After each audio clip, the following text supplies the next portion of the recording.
Purnamada Purnamidam Purnat Purnamudachyate Purnasya Purnamadaya Purnameva Vashishyate. Om Shantihi Shantihi Shantihi.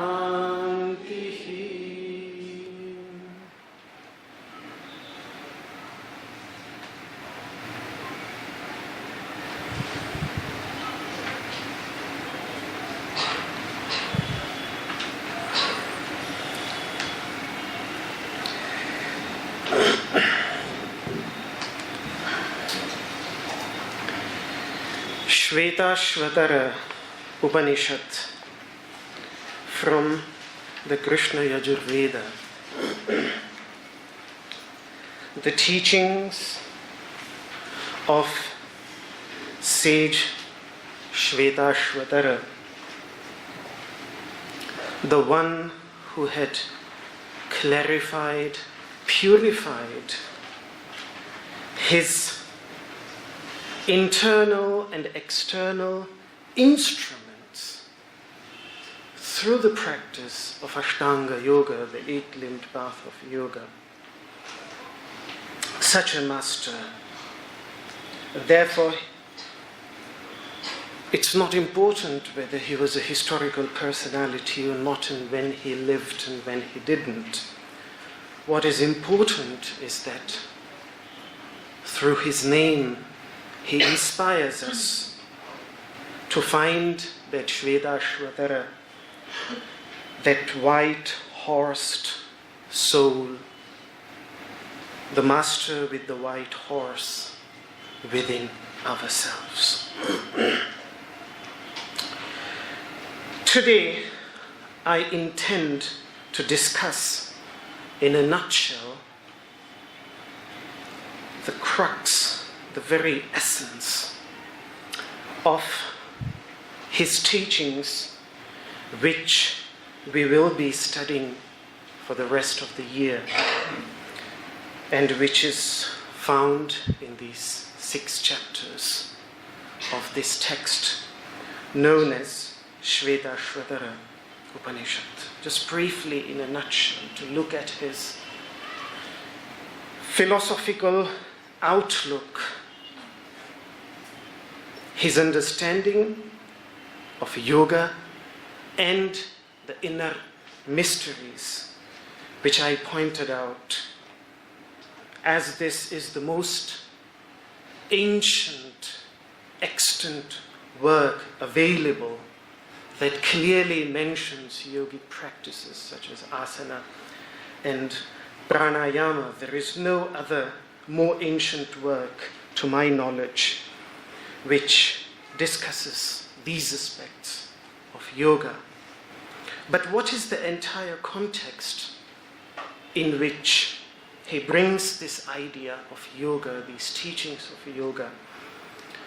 The complete picture of his teaching. That is what I intend to look at today, before we then actually plunge into the first question, the first inquiry that is being made by his listeners, by his students who themselves are well versed in the teachings and yet have specific questions, want more clarification, and thus ask him the question that one can see at the beginning of the text, in the first verse of the first mantra of the first chapter. The very essence of every Upanishadic teaching, as well as every yogic teaching, any yogic teaching, whether it is Patanjali's Yoga Sutras, whether it is the Bhagavad Gita, or whether it is the Upanishads, the final purpose is always to overcome suffering and to find, you can call it happiness, you can call it, if we would use the very literal translation of the Sanskrit word ananda, which is generally translated as bliss, inner bliss, but which very literally means inner prosperity, the absence of any sense of lacking within. That is really the final purpose of all of the yogic teachings, whether it is in the Upanishads. And I think that can be said of all the yogic traditions in general. And when I refer to all the yogic traditions, I primarily mean all the 5 yogic traditions that Haribhadra Suri, the great Jaina master of yoga, the yoga master in Jaina tradition, who composed a compendium of all views of yoga at his time. The Vedantic, the Upanishadic path of yoga, the Sankhya path of yoga, represented primarily by sage Patanjali, the Buddhist path of yoga, known as the Yogacara tradition within Mahayana Buddhism, which specifically focuses around Yogacara, means the practice of yoga, one of the 2 great traditions of Mahayana Buddhism, the form of Buddhism which is most widely practiced in Tibet, in China, in Japan, in Korea, in the eastern countries, northeast of Asia. And then the yogic tradition within Jainism, and the yogic traditions within Agama, within the Tantra traditions, these 5 traditions. The common purpose of all these 5 traditions is to find happiness, joy, which is independent of external objects. I often like to compare modern understanding of very prominent psychologists and the ancient masters, particularly of the Upanishads, because that is my field of interest. Recently, as I was going through the works of a very famous psychologist who I think has dedicated most of his years, more than 30 years, to studying happiness, a very well-known name, famous name, Ed Diner, an American psychologist. And he, in his works, he refers to a very interesting model of happiness, which he calls the AIM model of happiness. AIM. Not very different from Om. Just in place of U, there is an I. So in this model of happiness, what he tries to explain is that happiness is not a state, a place which can be achieved. That, okay, today I'm unhappy, but there will be a moment of life, if I have everything that I need, then I will be on that day, in that place, I will be happy. But what he says, that it is a very ongoing process. It is a state which has to be created by cultivating certain skills of the mind. And it is the three key skills that he refers to by the initials AIM. The first one, A, stands for attention. The capacity to be attentive selectively, which means to be more attentive to what positive things are happening around us, instead of being too attentive of the negativity in others, in our environment, in the surroundings. That is what A for attention. And then the second I for him, he explains I as interpretation. I stands for interpretation. The skill of how we interpret happenings, occurrences around us. Do we interpret them positively, or do we interpret them negatively? This has a tremendous effect on how we experience our environment. So first of all, it is what we are attentive of. And usually that depends on our inner tendencies, on what yoga would call the samskaras. Our tendencies usually decide where we pay our attention. And then our inner state of mind is how we interpret the same happenings differently depending on our state of mind.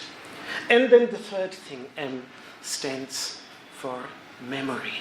Also to be selective in our memories, in the sense strengthening, remembering the positive memories and not brooding too much, not dwelling too much upon our negative memories.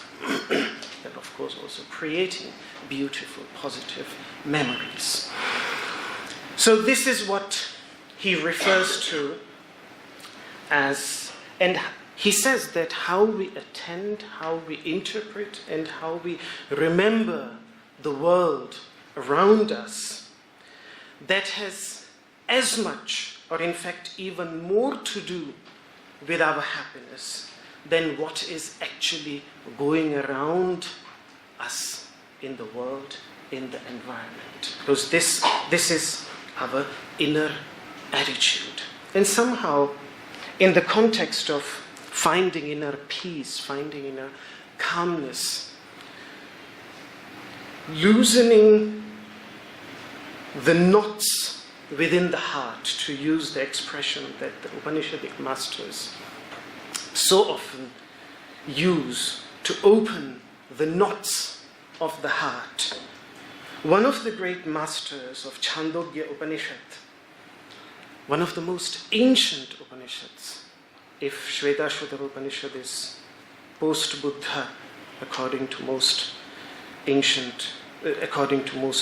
modern historians, Chandogya Upanishad is, according to most modern historians, pre-Buddhistic, which means it is more than 2,500 years old. And towards the end of that work, there is a very beautiful teaching where Maharshi Sanat Kumara, to his student Narada, who comes complaining to him that I have read so much, I have studied everything that could be studied. He provides a long list of scriptures, teachings, and practices that he knew, that the knowledge that he had accumulated, and yet he says that still, why am I suffering? Why am I sad? Why am I still so sad in my heart, even though I have known that I have heard from great masters like you that those who experience the true nature of the self, they cross the ocean of sorrow, and yet why am I so much lost and engrossed in sorrow? And as a result of that, then Sage Sanat Kumara takes him on a very beautiful journey, starting from his scholarship, bringing his attention to words, and then to consciousness in which those words arise. And like this, the journey continues. And then when he summarizes his teachings at the very end, he says three things which are very similar to this very modern model of happiness.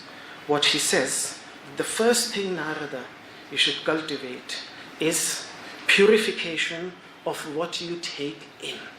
And that is what I understand by being attentive. When we are, what we attend, that is what we take in. So while Ed Diner speaks of selective attention, he speaks of selective eating. But not eating only with the mouth. Eating through all the five senses. Which means ahara. Ahara means to take in. So he speaks of ahara shuddhi, which means purification in our attention, in what we choose to take in through our senses. That is the first thing that he mentions. Then the second thing that he mentions is purity of intention.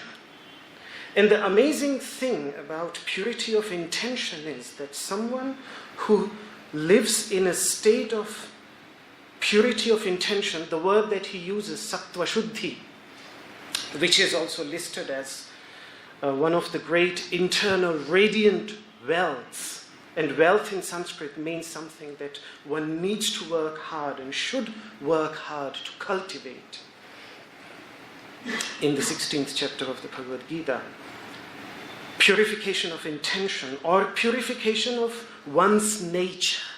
You can translate it in English, the word sattva shuddhi, in many different ways. Patanjali uses the word in the context of inner purification, in the context of the niyamas. He speaks of sattva shuddhi.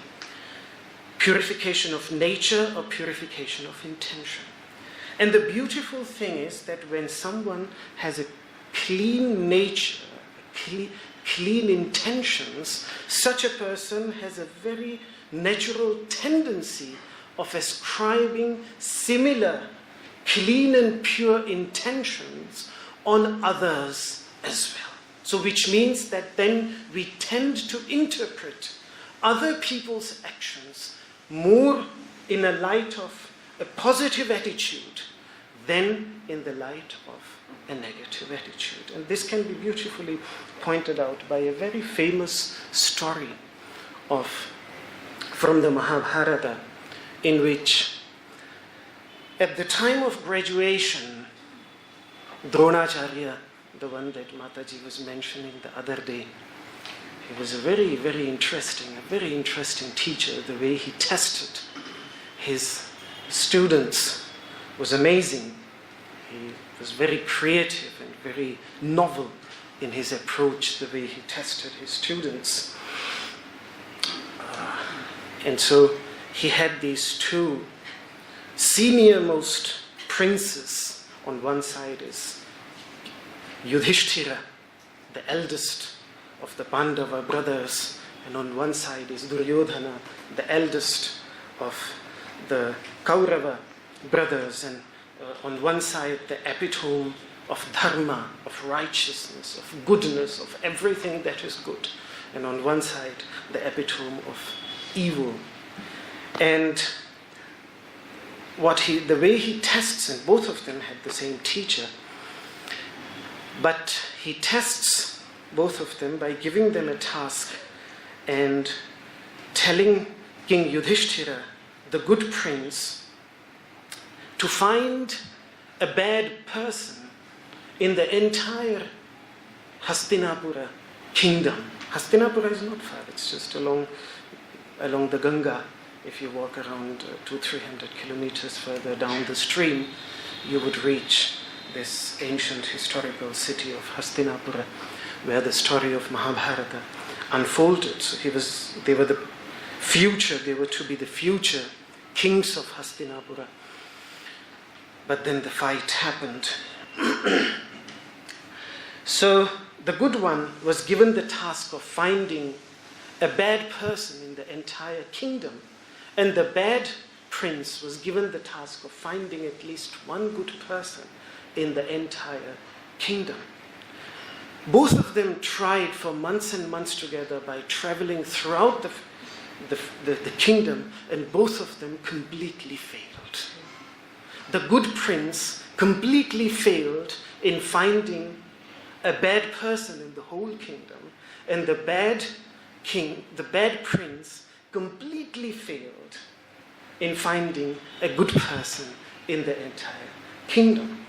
And what had happened, in fact, was that the good prince, who was given the task of finding an evil person, a bad person, he went into the worst places, met the worst people, met the most evil people, and yet always found some goodness in them after talking to them, after interacting with them. He said, okay, yes, there are a lot of bad properties in them, but there is still something good, something positive, something nice about even the most so-called evil person. How can I designate them as supremely or completely evil? So because he had this good tendency, he saw goodness everywhere. So he visited all the worst places that the society can offer.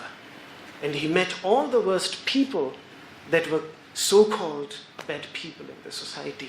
But after meeting each one of them, he concluded that there is something good in each one of them.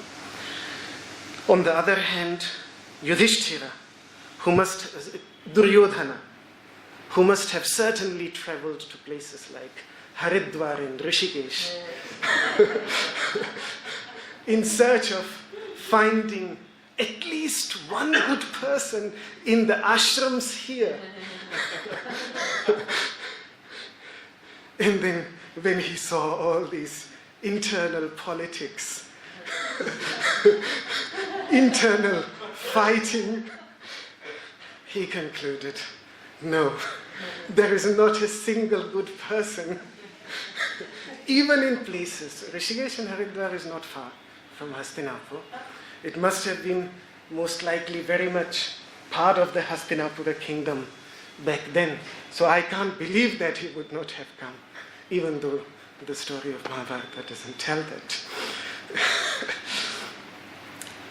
And he, after meeting even the best people, so-called best masters, human beings have their limitations.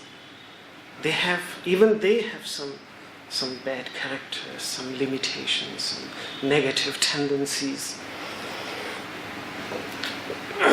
Every human being has that. But he was inclined, because that is what he was filled with, and so his attention was directed towards that, and that is what he interpreted his surrounding as that. And that is why then he concluded that there is not a single good person in the entire kingdom of Hastinapur. Our inner state has a tremendous influence on how we interpret our surroundings. And that's why the second thing that the Upanishadic master speaks of is purity of intention, purity of nature. And then the third word that he uses has become a very, very famous word today, like yoga. But in yoga, we use the original Sanskrit word. In this case, we use the English translation, mindfulness. Everybody speaks of mindfulness. The idea of mindfulness comes from the Buddha's teachings, for which the Buddha uses the word sati. Sati, to be mindful at all times. And this word originates in fact from Sanat Kumara's teaching in Chandogya Upanishad, where he uses the Sanskrit form of this word, smriti, which also means memory. Patanjali uses the term in both meanings. He uses as a mental modification of memory. He uses in that sense also. And he uses it also in the sense, in the meditative sense, in the sense of mindfulness. Remaining mindful at all times, never forgetting that inner state of calmness, bliss ever. So that is, and smriti literally means memory. The third one here, smriti literally means memory. And the connection between memory and mindfulness, to me for the first time, became very clear when the Panjika commentary of the Bodhicharyavatara by Shantideva, this great work by the Buddhist master Shantideva, the Bodhisattva way of life on that, in the commentary in that, where the connection between memory and mindfulness has been made, how the idea of memory evolved into becoming mindful at all times. So these three things, again, that sage Sanat Kumara, Maharshi Sanat Kumara mentions in Chandogya Upanishad, as a means to eradicate grief, suffering, as a skill that, like mastering āsanas, remaining in an āsana, first of all mastering it, and then remaining in it, and then coming out of it, and then remaining in a state of asana, because asana is ultimately not something that a person does only on a yoga mat, but it is ultimately something that is done in every moment of our life. We are in an asana, and every posture of our body becomes an asana if we sit, stand, walk, or lie in it mindfully, with understanding, with awareness. Then it doesn't matter whether we are lying down, sitting up, sitting straight. It's an asana.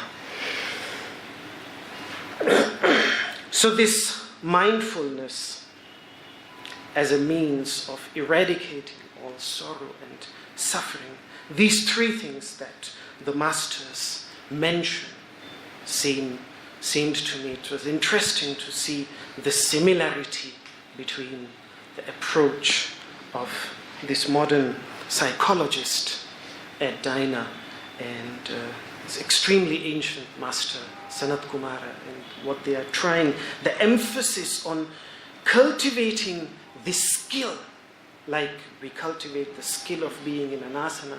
It has to be learned. The skill of prāṇāyāma has to be learned. In the same way, these three skills have to be learned by training, by doing it again and again. And that is what the path of yoga, because these are extremely valuable skills. This is what makes all the difference between two people living under similar circumstances, yet one person extremely happy and the other one extremely sorrowful, full of sorrow, full of sadness. The whole difference. These are the types of skills that we can train ourselves in when we practice meditation, when we practice dhyana, when we learn what he's the one.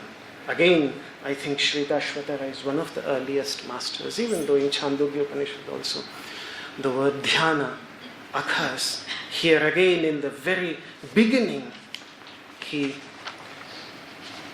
dhyana, in the third mantra, he refers to dhyana yoga, the practice of dhyana and yoga, those who follow the yoga of meditation, the yoga of dhyana, or it is also translated as those who followed the path of yoga and meditation, however you want to translate it. So in the very beginning, at the starting point of his discourse, he emphasizes on his key practice, which is meditation. And that is the context in which he brings in asana and prāṇāyāma. Because for him, it's an important skill that has to be mastered. So the subject matter of this Upanishad, so that we have an idea of the philosophical outlook of Maharshi Shvetashvatara, the first chapter is totally dedicated to his understanding of the true nature of the self. What for him is, according to his own experience, in his meditative practices, the way he experienced his true nature, which is again not a unique theme of this 11th, according to the traditional system of listing the Upanishads. This is the 11th Upanishad. And all the 10 Upanishads that come before it, it's always the central theme. Because suffering is seen as rooted in ignorance. Ignorance of what? Ignorance of the true nature of the self, which then, in the understanding of the masters, gives rise to this limited sense of I, which is referred to as the ego in English language, ahankara or asmita in Sanskrit, which then gives rise to desire, to hatred, and to fear. These 5 fundamental causes of suffering, which are depicted beautifully, particularly 3 of them: ignorance and desire and hatred. At the very center of this wheel of life, again a very beautiful image that Shvetashvatara gives us. He calls it Brahma Chakra, the great chakra, because Brahman means supreme, the greatest wheel. It's in one of the earliest mantras in the first chapter. It's in the 4th one. We know it as a wheel. It's deeply symbolical representation of 1 valley, 3 tires, 16 ends, 50 spokes, 20 counter spokes, and then which has 3 distinct parts. Yes, that's the point that I wanted to refer to. 3 distinct parts, and these 3 distinct parts are ignorance, desire, and hatred, which lie at the very center, which is rotating this wheel of life, known as Brahma Chakra. And when I compare it with one of the most beautiful paintings and most well-known paintings of Tibetan Buddhism, the Bhava Chakra, the wheel of life, which is very often seen as, how they are called, tankas? Tankas, yes. Tankas, those beautiful paintings, yes, Tibetan paintings. And you see this great wheel of life being held by a demon-like figure in his teeth, like this. And that demon represents impermanence, Yama, the Lord of Death, who, by the way, is also one of the teachers in one of the Upanishads, Kathopanishad. So he holds it in his teeth. It's a beautiful, beautiful painting. And if you have looked carefully at that painting, then at the very center of that painting are 3 animals. a pigeon, a snake, and a boar, a pig. It's always common to all these Tibetan paintings. And these three, they precisely refer to, they symbolize these three which here he refers to. The pigeon stands for desire, the snake stands for hatred, and the boar, which has the tail of the snake and the pigeon in its mouth in that painting, that symbolizes ignorance. So this is how ignorance has desire and hatred. The tail of desire and hatred in its mouth in that painting. And then, of course, it's a very elaborate painting made by great Tibetan Buddhist masters, but very similar, at least in its purport, in its essence, to the Brahma Chakra. Not in its details, but at least in the very essential ideas. It is very similar to the painting that Shvetashvatara gives to us in this Upanishad, in the very beginning, the wheel of life. To overcome it, the only way in the understanding of this master is the central theme, to eradicate that boar, to eradicate that pig, that ignorance. Today I find it sad that we use animals as symbols for our negative tendencies, because they could also be used as symbols for our many positive. It's a very deriding outlook, but it's there. On the other hand, the yogic traditions have also learned many good things from animals and have seen the best also in many animals. So that also should be appreciated.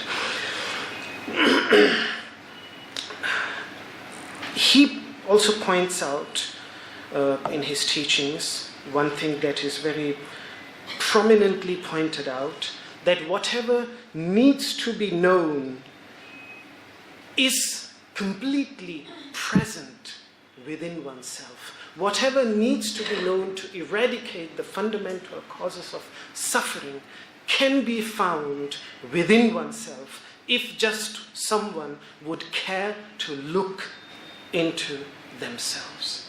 Again, a common yogic idea found throughout the yogic teachings. He comes up with very beautiful images that this pure consciousness, like in Advaita, which is the central idea of Advaita Vedanta, that it is not something that has to be searched somewhere out there, but it is present very here and very now, in this very present moment, within everything, within the environment, within ourselves. It permeates everything. If just one would make an effort to draw it out, and for this he gives some beautiful images. He says that it is omnipresent and permeates every experience that we have. As a living being, every experience that we have is permeated by this pristine consciousness, in the same way like every sesame seed is permeated by oil. Yet you can't see it. You have to make tremendous effort to draw out the oil from the sesame seed. He gives the example of butter in curd. If you look at curd, you don't see the butter.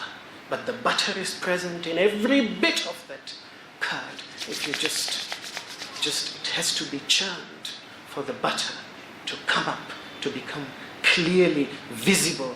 He also gives the example of fire and fire sticks.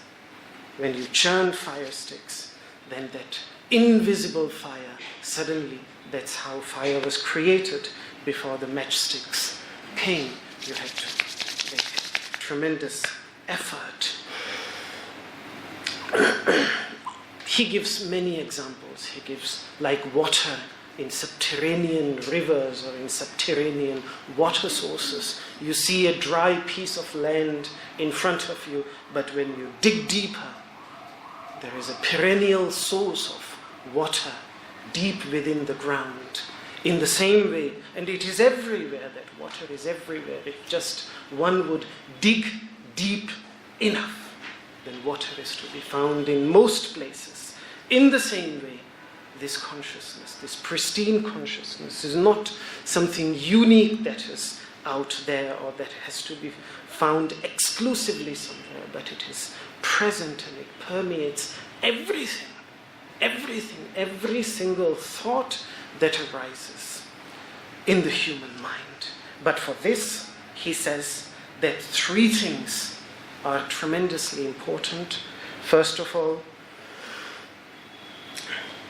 a complete commitment to the truth, following wherever our heart, our intellect, our faculties of understanding tell us that this is the truth. And of course the truth is also, whenever the masters, they speak of truth, they speak of words that are beneficial and words that are not harmful, the words that are not painful, speaking such truths. And that's why one of my teachers very emphatically used to say that, Siddhartha, never follow anyone's teachings or never follow any scripture.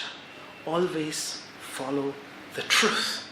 That is what is the essence of these teachings. So to put the truth in the very center. And then not only, but that's just a philosophical idea. For that, we require tremendous hard work.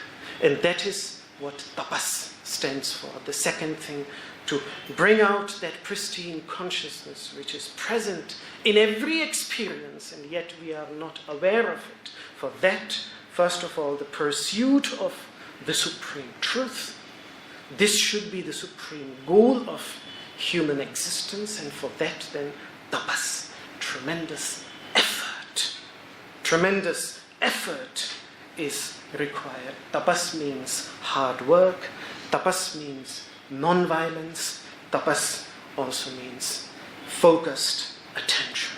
To be totally focused, attentive on one thing. And I think the basic properties of tapas are beautifully learned, and one can train oneself in them by practicing yoga asanas. Because there we have to work hard, there we have to be attentive. And then the third one is brahmacharya. Brahmacharya is the same as bodhicharya, the bodhisattva way of life. The more ancient word found in the Upanishads is brahmacharya, the way of life, the very way of life of a sadhaka towards leading a kind of life that is conducive towards this perpetual awareness. And this has tremendous influence on the way we sleep, on the way we eat, on the way we behave towards others, on the way we live our life. Hita, mita, medhya, to eat only what is beneficial in moderate amounts and what is clean and pure for the body and the mind, and all these aspects, what you can call the yogic lifestyle. So these three things, pursuit of truth, hard work, and leading a yogic way of life, these three things, then he mentions them as part of his teachings in the first chapter, to become perpetually aware of that pristine consciousness which is present within every moment of experience that we have as a human living being, whether it is the experience of the waking state of consciousness, whether it is the experiences of the dreaming state of consciousness, whether it is even the experience of deep sleep. Each one of these can teach us a lot about the one that is experiencing all these three states. Whether these three states are real or not, that's a different story. But the one that is experiencing them, the experiencer who is experiencing these three states, that is what the masters tend to explore through the monosyllable Om, because the letter A stands for consciousness that experiences the waking state of consciousness. The letter U stands for the consciousness that experiences the dreaming state of consciousness. And the letter Ma is the consciousness that experiences the total absence of any objects in deep sleep. And when it wakes up, then it remembers that I slept so well that I did not experience anything. There was a total absence. And then, of course, with this also come practices such as lucid dreaming, to dream with total awareness, and lucid deep sleep, to go into deep sleep, into the absence of any dream and any waking experience, but at the same time remaining totally awake, totally aware. Sometimes we have, as practitioners of yoga, we have had some momentary glimpses of these experiences, which then, through the trainings of yoga, can be enhanced. And then the silence that follows Om, that of course symbolizes the fourth state of consciousness, consciousness when it is in a deep meditative state.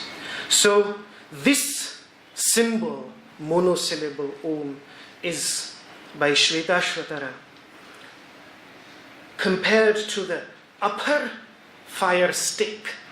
You have an upper fire stick which you use to rub against a lower fire stick, and the lower fire stick for him is the human body and the mind residing in it. So when the upper fire stick, this awareness that is symbolized by Om, is rubbed against the body-mind apparatus through asana, through prāṇāyāma, and through meditation, that is when the living fire of wisdom that Patanjali speaks of gets kindled through the practice of Ashtanga Yoga. He uses the same symbolical picturing of the event, that he says that then the wisdom of fire, it's not a dead knowledge, but it is a very alive wisdom, like that small little flower, small little fire which arises out of rubbing these two fire sticks. So this is what the whole first chapter is about. And then he goes in the second chapter deeper into exploring this image where the body and the mind, the body, the breath, and the mind, these three aspects of our being are used as the lower fire stick. And it is then in the second chapter that he starts speaking about asana. Asana, which means the yogic posture. And we see these yogic postures extremely ancient. You go back to the most ancient masters, whether it is the Buddha himself, we see him sitting in various asanas. The ancient rishis of the Vedas, we see them sitting in āsanas. The ancient Jaina masters, again, Jainism is an extremely ancient tradition of India. The 24th and the last master of Jainism was an elder contemporary of the Buddha. So you can see how extremely ancient this tradition is in their masters. We can see sitting in āsanas. So we can see how old this idea is. But this is most likely the first historically ancient extant text that clearly speaks of asana. And the image, he's a master of images. He always gives so many images which are sometimes really very beautiful. So he compares asana to Brahmodupa. Brahmodupa means the Brahma ship, the great boat. It is like the great boat which helps, and to use his words, what he says is that this asana can be used as a great ship or as a ship of Brahman to cross the streams that are tremendously frightening otherwise, that are fearful in nature. So often I struggle tremendously in both navasanas, in ardha navasana as well as paripurna navasana. But whatever few seconds,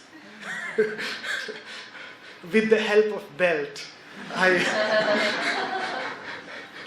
I can remain in navasana, in the boat posture, or how is it called in English? Boat posture, yes, navasana. I often think of this image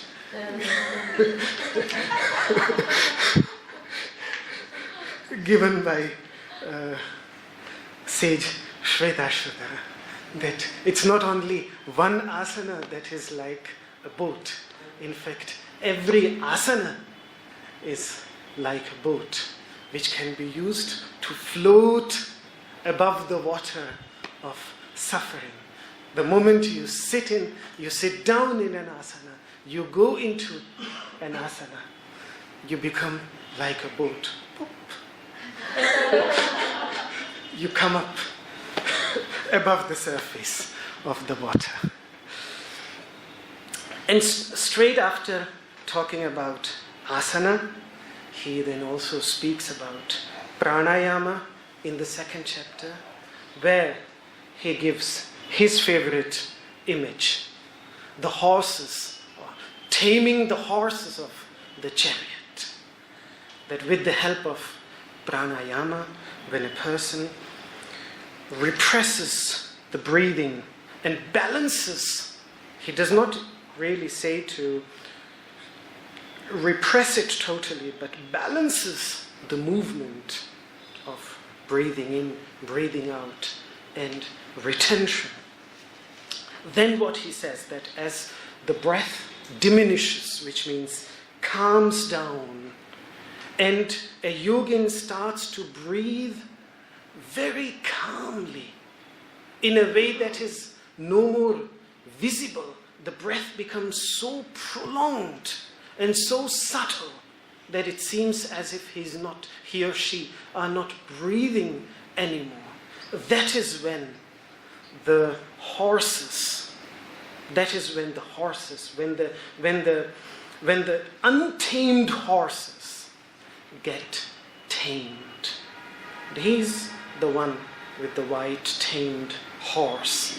And so this is his image. And that is how then a yogin becomes capable of holding the mind within themselves. So there he gives the image of holding a fully tamed horse and then leading it carefully into the correct direction. He also speaks of the ideal place of yoga, which is a very, very beautiful description. He says that the place where we practice yoga should be totally level, it should be clean, pure, clean physically, clean as well as psychologically pure. The environment within that space should be extremely pure. It should be free from pebbles, extreme heat, gravel, etc. And then he says something very beautiful, that it should be pleasing to the mind by being close to places such as flowing water, where you can hear the sound of water, which has a tremendously soothing effect, or other soothing features such as aromatic flowers, etc., to be in such. So really he emphasizes on being in an environment when we practice yoga which is green and blue, both. Green and blue, yes. And these two colors have the most powerful, calming effect, psychological effect on our mind. The effect of the green color of plants is now well studied, well documented. And just recently, I've come across a very interesting book, The Blue Mind, the title of the book is Blue Mind. Let me see if I can find the complete title. Yes, Blue Mind, the surprising science that shows how being near, in, on, or underwater can make you happier, healthier, more connected, and better at what you do, by a marine biologist, Wallace Nicholas. A new book, a very interesting book, which affects scientifically the psychological effects of the blue color of water on the mind. It's very interesting because we have always experienced it. I mean, for me personally, as a humble practitioner of meditation, these two colors, whether it is the green color of Mother Nature, or the blue color of Mother Nature, or of the infinite sky, or of the infinite ocean, has always been something very, very powerful, something that I have always deeply related with. The hunger of that blue color of the infinite ocean. I remember as a child, the last time I had been on the shore of the ocean was when we went to in 1989 to Jagannath Puri, you remember. And after that it was for around 12-13 years that I had never seen the ocean again.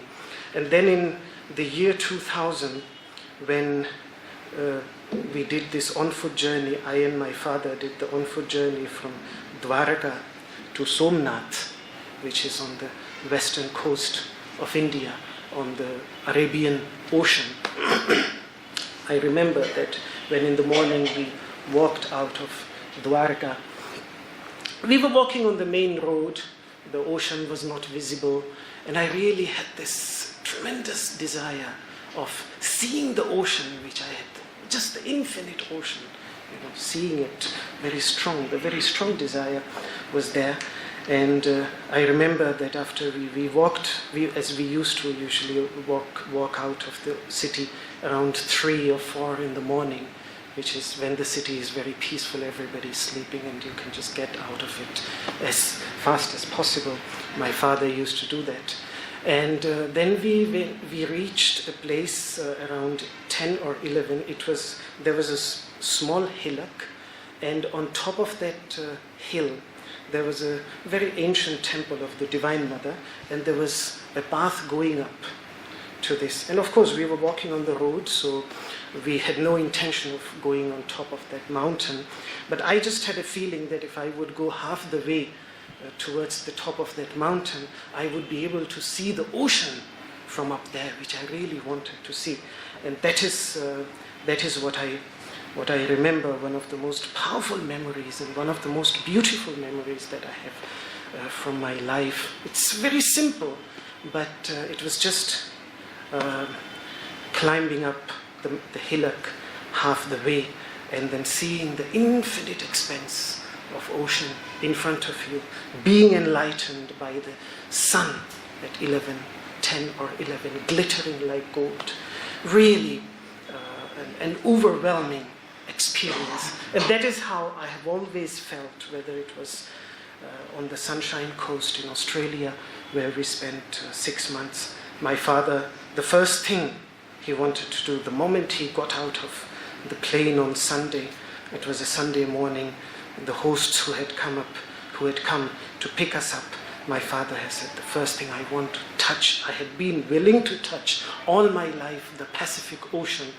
The first thing that I want to do, we want to go there. Now from Brisbane to reach the ocean, where there is big expanse of ocean and the big waves is not easy, but our hosts were kind enough and they took us first of all to the Bribie Island and then to the Sunshine Coast, 110 kilometers north, just to see the vast expanses of the beautiful Pacific, roaring Pacific Ocean. And then the rest of the 6 months, most of the time we spent up there.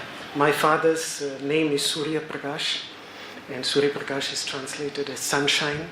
So for him, the Sunshine Coast was like his personal coast. That is how he felt. So a lot of time, because such discourses on the Sunshine Coast or in Brisbane, we used to have always in the evening. Everybody else had to work the whole day, and we were fortunate enough to spend beautiful times on the beach for the whole day. So what I was trying to point out is that the blue color and the green color, these two colors of Mother Nature, have a tremendous effect on our psychological well-being, and that is what he points out, that a place which is soothing due to aromatic plants or the soothing color and sound of water or other places, peaceful places which are conducive to meditation, such as a cave where there is no color at all, where there is total absence of all colors, total darkness, and yet a tremendous sense of calm reigns.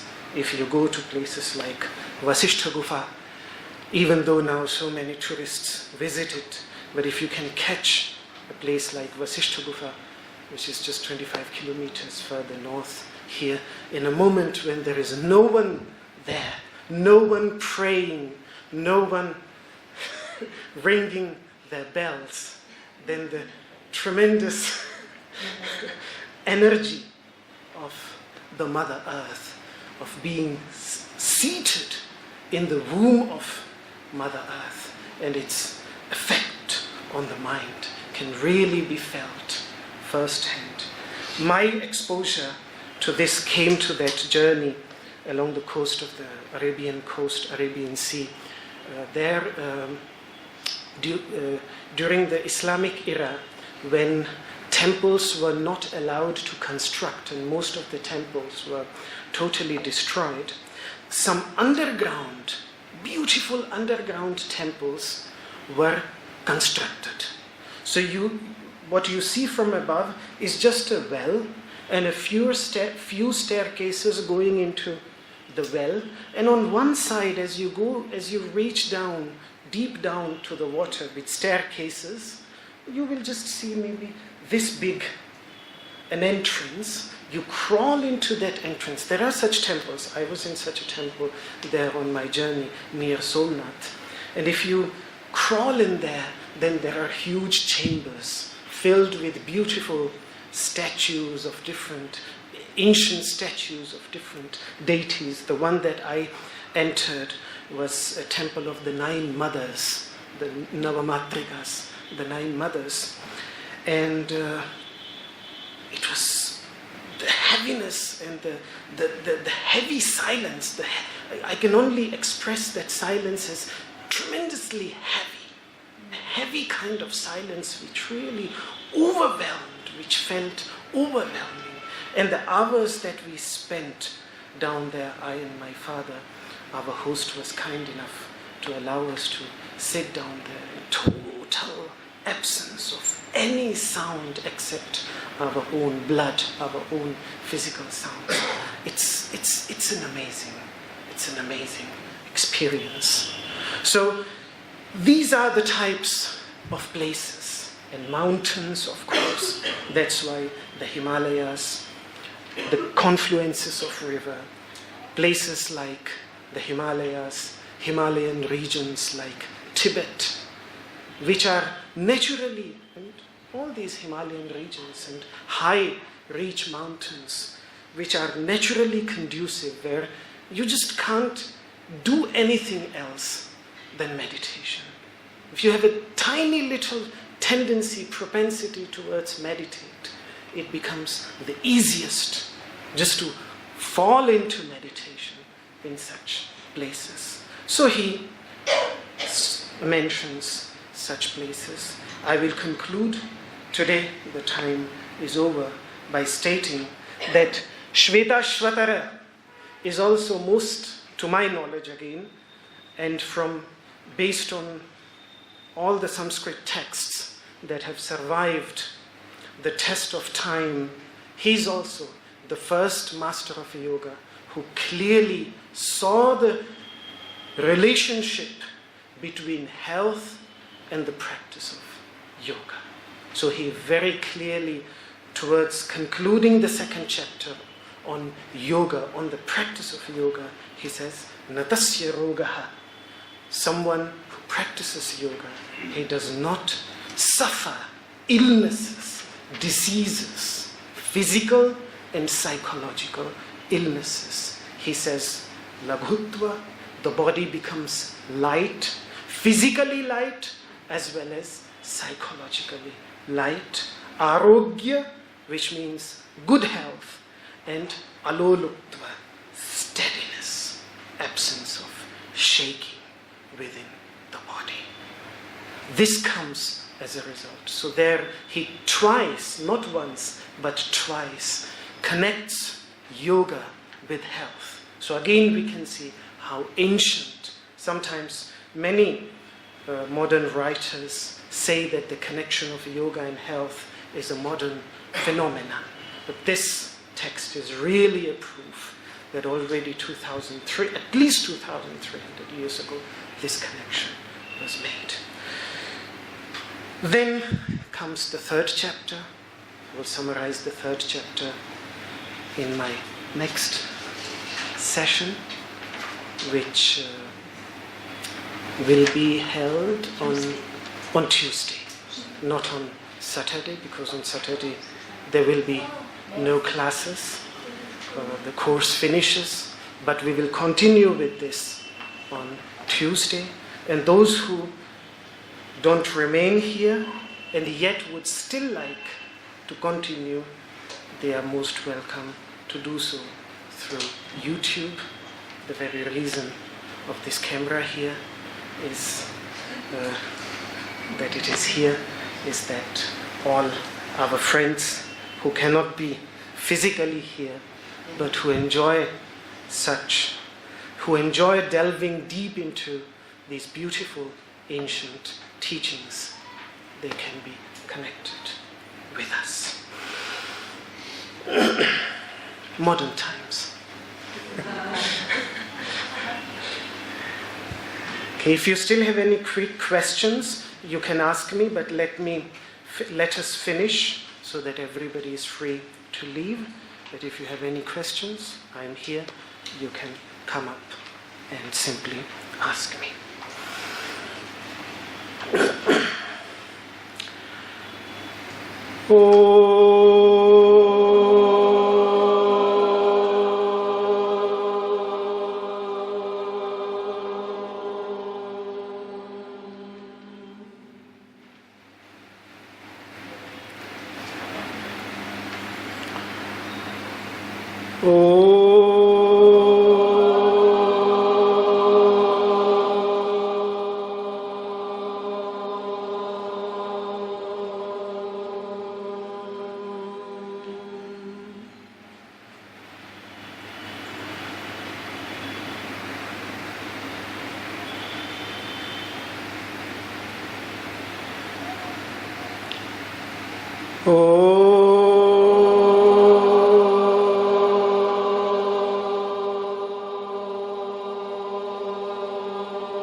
Sarve bhavantu sukhinah, sarve santu niramayah, sarve bhadrani pashyantu, ma kaschid dukkha bhag bhavet.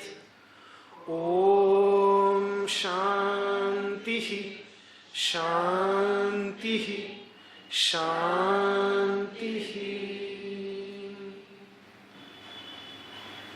My humble salutations to you. Thank you.